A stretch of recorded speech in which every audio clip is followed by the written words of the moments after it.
Kereta api Makassar Baru merupakan salah satu transportasi publik yang dapat menjadi pilihan bagi yang ingin menempuh perjalanan yang nyaman sekaligus menikmati pemandangan. Bagi yang belum tahu bagaimana cara naik kereta api Makassar Baru, ikuti terus perjalanan saya. Oke guys, kali ini kita sudah berada di kereta api Makassar Baru. Nah, di perjalanan kali ini kita akan start dari stasiun Mandai menuju stasiun Garongkong.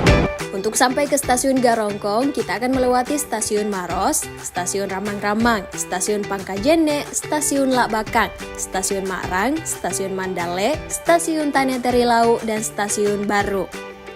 Perjalanan yang ditempuh selama kurang lebih 1,5 jam sungguh tak terasa, dengan ditemani hamparan pemandangan yang indah sejauh mata memandang.